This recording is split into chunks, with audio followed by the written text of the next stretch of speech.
बिस्मिल्लाहिर्रहमानिर्रहीम। अस्सलाम वालेकुम। आज आपके साथ शेयर कर रही हूँ बहुत ही डिफरेंट तरीके से मूली का पराठा बनाने की रेसिपी। अक्सर हम मूली का पराठा बनाते हैं, पराठा टूट जाता है, फट जाता है, इसमें से पानी निकलना शुरू हो जाता है। तो आज मैं आपके साथ फुल डिटेल के साथ ये रेसिपी की वीडियो शेयर करूँगी। लास्ट तक ज़रूर देखिएगा और यकीन करिए ये पराठा खाने के बाद आपके पेट में बिल्कुल भी गैस नहीं बनेगी। जो सीक्रेट चीज़ें मैं आपको बताऊंगी आप भी इसी तरीके से बनाइए, इंशाल्लाह बहुत ही अच्छा पराठा बनेगा। पराठा बनाने के लिए मैंने 2 मूली ली बड़े साइज़ की और उनको मैंने कद्दूकश करके रख लिया है। सारी सी बात है, इसमें पानी क्योंकि बहुत ज़्यादा मिक़दार में मौजूद होता है तो हम इसका पानी निकालेंगे। और ये देखिए मूली कुछ मैंने इस साइज़ की ली है, बड़े साइज़ की 2 अदद मूलियाँ ली हैं और अब हम इनका पानी निचोड़ लेंगे।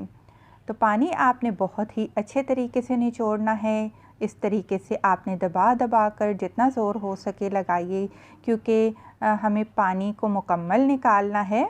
और ये देखिए कितना पानी निकल चुका है। इस पानी को अगर तो कुछ लोग जो वज़न कम करना चाहते हैं, सुबह निहार मुँह भी आप इसको छान कर पी सकते हैं। इससे वेट लॉस में बहुत ज़्यादा फ़ायदा होता है।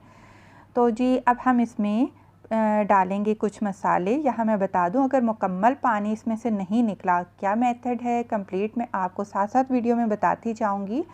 तो यहाँ पर मैंने 2 चाय के चम्मच लेवल करके नमक के शामिल कर दिए हैं और इसमें मैं अब लाल मिर्च का पाउडर इस्तेमाल करूँगी, जो कि तकरीबन मैंने 1 चाय का चम्मच शामिल कर दिया है। ज़्यादा टेस्ट हम लेंगे हरी मिर्चों से, तो आपने 5 हरी मिर्चें लेनी है तीखी वाली, उनको बारीक बारीक आपने काट लेना है, वो भी इसमें डाल देनी है। अब बारी आती है उस सीक्रेट चीज़ की जो कि मैंने आपको बताई थी, वो है जी हमारे पास ये अदरक। आपने 2 इंच का टुकड़ा अदरक का ले लेना है और अदरक इसको हज़म करने में आसानी पैदा करेगा और गैस को भी ख़त्म करेगा। दूसरी लाज़मी और सीक्रेट चीज़ है वो है अजवाइन, लाज़मी डालिएगा। इससे आपके पेट में बिल्कुल भी गैस नहीं बनेगी मूली खाने से। आधा चाय का चम्मच आपने अजवाइन शामिल कर देनी है। आधा कप बारीक कटा हुआ धनिया और थोड़े से पुदीने के पत्ते बारीक काट कर आपने इसमें डाल देने हैं। अच्छे से अब इन तमाम चीज़ों को आपने मिक्स कर लेना है। तमाम मसाले मूली में मिक्स होने में ज़रा मुश्किल होती है, तो इस तरीके से आप मसल के मूली को मसाले तमाम मूलियों पे आप मिक्स कर लेंगे। अब हमने क्या करना है, इसको हम रूम टेम्परेचर पर 15 मिनट के लिए ढक कर छोड़ देंगे। अब क्या होगा, ये जो मसाले मूली में डाले हैं, मूली के साथ सारे मसाले रिएक्शन करेंगे और इसके बाद क्या होगा कि जो मज़ीद मूली पानी छोड़ेगी और कुछ इस तरीके से हम दोबारा इसको निचोड़ कर मूली को दोबारा एक अलग बर्तन में हम रखते जाएंगे।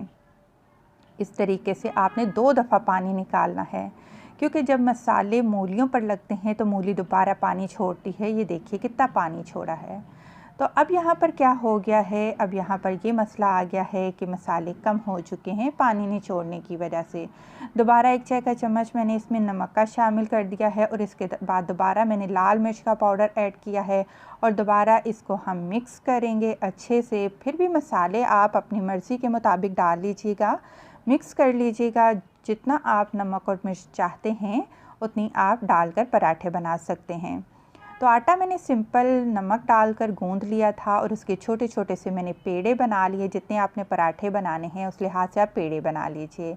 तो अब एक एक करके हम जो पेड़े बनाए थे उसको बेलते जाएंगे और उसके बाद हम इसमें रखेंगे अपनी तैयार की हुई स्टफ़िंग ना बहुत ज़्यादा भरकर आपने इस्तेमाल करनी है और ना ही बहुत ज़्यादा कम आपने इस्तेमाल करनी है। तो इस तरीके से आप चारों तरफ जितना मुमकिन हो सके किनारों की साइड पे भी आप स्टफ़िंग को रखिएगा। इसके बाद ऊपर हम दोबारा जो हमने रोटी छोटी सी बेल कर रखी थी उसको रख कर साइडों से प्रेस कर लेंगे। अच्छे से टाइटली आपने इसको बंद कर लेना है और इसको लपेटना है खुश्क आटे में। इस तरीके से आपने खुश्क आटे में इसको लपेट लेना है। अब आपने बहुत ही हल्के हाथों से रोटी को बेल लेना है। अब देखिए बिल्कुल भी पानी नहीं निकल रहा है पराठे में से और कहीं से पराठा हमारा फटा नहीं है, टूटा नहीं है और अच्छे तरीके से हमने इसको बेल लेना है चारों तरफ से।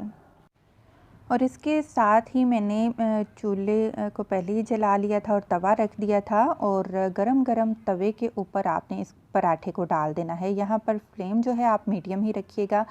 पराठे की साइड तब तक आपने चेंज नहीं करनी जब तक कि ऊपर वाला जो हिस्सा है उसका कलर चेंज ना हो जाए। उसके बाद आपने इसकी साइड को चेंज करना है। अब आपकी मर्ज़ी है घी लगाएं ना लगाएं, घी ज़्यादा लगाएं कम लगाएं। अगर तो आप 2 टेबल स्पून कम से कम अगर घी लगाएंगे तो पराठा क्रिस्पी बनेगा और अगर कम घी लगाएंगे तो आपका पराठा नरम बनेगा। तो आप पर डिपेंड करता है आप क्रिस्पी बनाना चाहते हैं या नरम बनाना चाहते हैं। और जो लोग डाइट करते हैं या फिर वेट लॉस करने के लिए डाइटिंग कर रहे हैं तो वो घी या तेल के बगैर पराठा जैसे रोटी बनाते हैं, आप मूली की रोटी बनाकर भी आप इसको खा सकते हैं। बहुत ही ज़बरदस्त लगती है। सुबह नाश्ते में गरम-गरम चाय के साथ आप रोटी बनाएं या पराठा, दोनों लिहाज से बहुत मज़े का बनता है। तो गरम-गरम पराठा मूली का हमारा बनकर बिल्कुल तैयार है। वीडियो पसंद आई है तो आप सभी से रिक्वेस्ट है प्लीज़ ज़रूर लाइक करिएगा। खुश रहें, दुआ में याद रखें। अल्लाह हाफ़िज़।